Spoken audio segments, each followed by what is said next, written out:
The Florida swing of the PGA Tour continues, and that means we get one step closer to Augusta with the Arnold Palmer Invitational at Bay Hill. It is the fourth signature event of the season at Arnie's Place. Unlike some of the others, the API will feature a cut to the top 50 players and ties as well as those within 10 strokes of the lead at the halfway point. Scottie Scheffler, who has struggled to start the season after an injury, is slated to play one twice at this event. And it's all going down at Bay Hill. Michael Breed joining us now to break down this course. So the Arnold Palmer Bay Hill Lodge in Orlando, Florida. It's a challenging golf course, water hazards, thick rough, firm greens. What makes this course so unique? Well, it's a very difficult golf course. One of the hardest golf courses each and every year. In fact, the last 5 years, this has been in the top 7 of most challenging golf courses, and in large part because it's very difficult to get the golf ball to kind of stay on the greens. The golf course will get harder and faster and firmer. The greens will get a little bit more brown as Saturday and Sunday rolls in, particularly this week. The wind's going to pick up as we get to Sunday. They're saying we might get 30-mile-an-hour gusts. Very difficult to get this golf ball to land on the green and stay on the green, and I think that's one of the reasons why Tiger Woods had such great success here. 8-time winner at Bay Hill. His iron play, fantastic. One of the best that we've ever seen in the game. And so when you start thinking about what goes into having success here at Bay Hill, it's a very difficult golf course as far as driving is concerned. They've got this ryegrass that kind of is involved in the Bermuda. And so you got to get the ball in the fairway. You've got to get great control with your iron play. And coming out of the rough, it's extremely challenging. And then as this golf course starts to get firmer and faster over the weekends, now you got to play away from the hole locations. You can't take on some hole locations because there's just not enough green depth for the ball to settle around the hole. So you have to be on point on all parts of your game, but also too, you have to understand the golf course. Course management is a really important part of success. One of the reasons why Scottie Scheffler has won here a couple of times. The guy is maybe one of the best at patience and staying away from flags, as addicting as it can be to aim at a flag. He's really smart in how he scripts a golf course, and I think that's one of the reasons why he's had such success here, and one of the reasons why Tiger Woods has been so good over time. Man, it does not seem easy to be out there, so it's time for my favorite part of the day, our Breed Breakdown. Break down a hole at Bay Hill, an aspect of the course that makes it difficult. You mentioned those high winds. What do you got for us?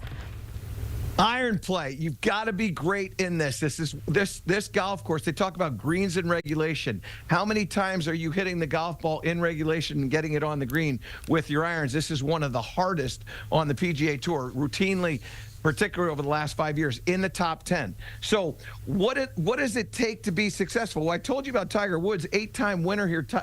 Scottie Scheffler, the same. Getting this ball to get up into the air, creating a high apex, and then it affects what we call descent angle, how this golf ball is coming into the green. Let me show you what I'm talking about. If I just hit a normal shot with a 6-iron here, and I don't try to create any trajectory or hit it higher, what I'm going to get is a ball that's going to come out pretty low. When it lands on the green, it's going to roll. So watch this golf ball. This is going to land, and then it's going to keep rolling and rolling and rolling. Now, let's take a peek at what took place.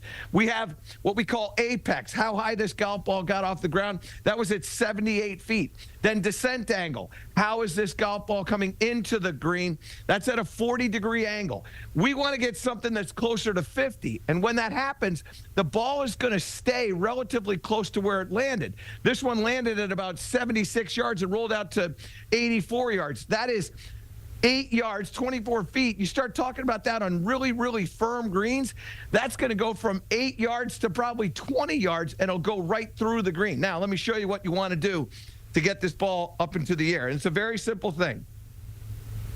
Right shoulder, trail shoulder. What I want to do, if I want to hit it low, I want this to be on top and high, so it's moving forward and staying tall. When I want the ball to get up into the air, I want this shoulder to get down low. And as I get lower in here, this thing is going to go flying up into the air. Now, no pressure here, Jenny. I know you know that. So I'm just going to do that. Let's see what happens here. Take this club a little bit out there. Work that right shoulder under. And now You're going to see what happens. So let's come on over here again, Gibbsy, because it happened. Jenny, it happened again.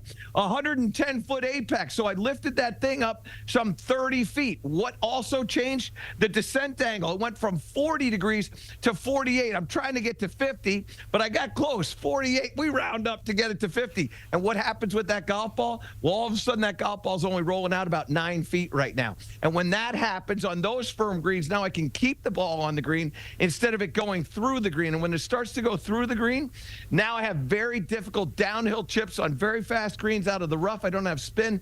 Difficult to get it up and down. Start throwing that ball up into the air. That golf ball is going to settle around the hole, and it's going to stay there. That's why Tiger Woods was so successful here, and that's why Scottie Scheffler is so successful here the past couple of years. Michael Breed, educating us one shot at a time. You say it's a simple thing. It is not a simple thing. I can tell you that much. All about that back shoulder, though. I learned something. Always learning something from you. That's for sure.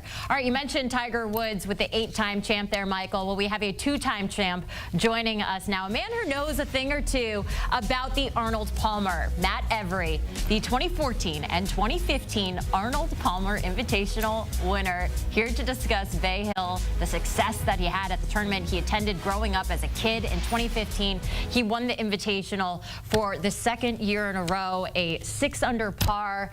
Listen, you were making fun of me before when I was describing this course, but as a man who's won there not only once, but you conquered it twice, tell us about your experience at Bay Hill. Well, it's such a special place for me, Jenny. But you know, I'm not going to lie to you. My dream as a kid was to be on the Orlando Magic. At least we got something out of Orlando. All right, got a couple wins over there. But you know, life can come at you full circle. And one of my first memories ever is my dad ripping down I-4, taking me to Bay Hill to watch these guys play golf. You know, just some of the best memories ever, watching my family walking off the 18th green, having all my close friends there. It's stuff you dream of, and really, you know, memories that I'll cherish forever. We were talking about the course and how difficult it was. You had 2 wins there, and in 2020 at the API, you had a bogey-free 7-under 65. I mean, what, in your perspective, makes this course unique? Well, it's a very tough test. It's probably the toughest test on the PGA Tour. Look, you have water all around out there, but you mentioned it in the lead here. Deep rough, firm greens. How many times have you been around this place, Jenny? I've never been there, but I've read a lot about it. But you know a thing or two. Another guy that knows a thing or two, Rick Gehman, the host of the Early Wedge. He's going to join our program now. All right, let's talk about some of these golfers that are going to be out there competing, and Scottie Scheffler, who, you know, world #1, reigning FedEx Cup champ, in search of his first official victory since the 2024 Tour Championship. Do you think he can defend his title there? Absolutely. Are you kidding me? This place is tailor-made for Scottie Scheffler. Look, right up his alley. He's already got 3 top 25s since the pasta injury this year. I don't know what that was all about. But look, Christmas dinner, man. Right? 2 wins in his last 3 starts here, and this course is right up his alley. Firm greens and thick rough play right into Scottie Scheffler's hands. Puts a premium on finding fairways, and then when you do find the fairways here, Jenny, you have a lot of mid to long irons, and when the greens firm up, you need, just as Michael Breed said, that high apex coming in there, land soft like a butterfly with sore feet. These firm greens weed out about 80% of the field on the PGA Tour. 4 trips around this course, the cream will rise. Scottie has pretty much been the cream the last 2 years. Yeah, and the cream will certainly rise to the top in an event that has a very small potential cut. If you guarantee these players 4 rounds, the best players generally get themselves to the top of the board, and Scottie Scheffler's the best player in the world. It's not particularly close. I do love the discipline that he has. When you start ratcheting up the difficulty of these courses and par starts to become a very good score, it's easy to try to press. It's easy to try to make birdies happen when they're not available to you. Scottie Scheffler with Ted Scott on the bag, they've got all systems go on the course management side of things. Scottie rarely makes a mistake, and he's certainly not going to make 2 in a row. If he does make a mistake, he's able to extract himself and make par from a lot of different situations. So he will take what this course offers, which will be very little over the course of the week, but he'll make the most of it. Definitely going out there to defend his title. We're going to talk about Rory McIlroy next, making his 12th start at Bay Hill. He's played here every year since his debut back in 2015. His third start of the 2025 season. You look back at the other two, won the Pebble Beach Pro-Am, tied for 17th at the Genesis Invitational. How do you think he fares? I like it. He's another guy that's really turned this place into one of his personal playgrounds. Look, our 2018 champ and 3 top 10s here in the last 5 years. I want to go back to Pebble, though. You know, Rory probably has one of the deadliest weapons on the PGA Tour in his driver, and he had that thing clicking on all cylinders at Pebble Beach. Gained almost 6 shots to the field off of the tee. Jenny, if he is anywhere near that number this week, he's going to be a major factor on Sunday. The thing with Rory is that ability to hit the ball so high. We saw Michael Breed demonstrate that. There is nobody who launches a golf ball as high and as far as Rory McIlroy does, which is going to come in handy around those firm, fast greens. And when you talk about player course combinations, Rory McIlroy at Bay Hill is about as good as it gets. You know, you've got Patrick Cantlay at TPC Summerlin. You've got Jordan Spieth at Pebble Beach, but you've got Rory McIlroy at this course right here. And you can see it on the screen. The 6 top 10 finishes. He's firing on all cylinders right now. There is no reason to think that Rory McIlroy is going to be anywhere but in contention on the back 9 on Sunday. I'm learning so much about Apex today. Apex. It's all about the Apex, right? So you just mentioned it, 6 career top 10s at the Arnold Palmer, the most of any player since 2015. All right, Rick, this one's for you specifically. Xander Schauffele set to return following rehab for that rib injury.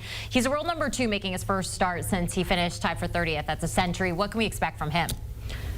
I think we expect him to be one of the best players in the field. Listen, this is the detriment of having these high expectations. If you're the number 2 player in the world, you better show up at a signature event. And I think what Xander did correctly is he really waited until he was ready to return. They did not rush him back from this injury. We did see him take a couple of hacks in the simulator on Monday night at TGL. All smiles, all looked good there. The record around Bay Hill for Xander Schauffele is not great. Again, lofty standards, but nothing inside the top 20 in his couple of trips around this place. But I expect Xander Schauffele to be rolling straight into Orlando, playing well, and then carrying that on through the Players' Championship and Major Championship season.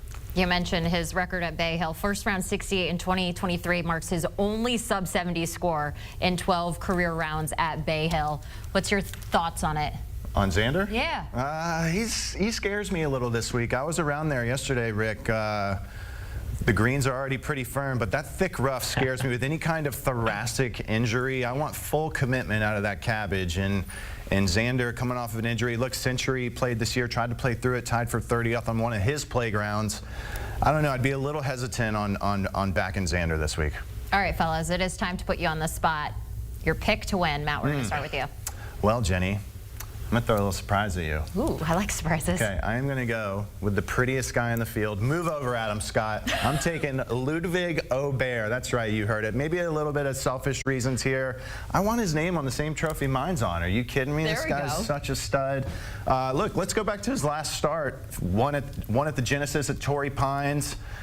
It's basically the same field, and I'm going to take this from Rick because I think he said it. The only bad rounds of golf Ludwig's played this year, he's been sick. I hate being sick. I'm going to give him a pass on that. Who likes being sick? Nobody does. All right.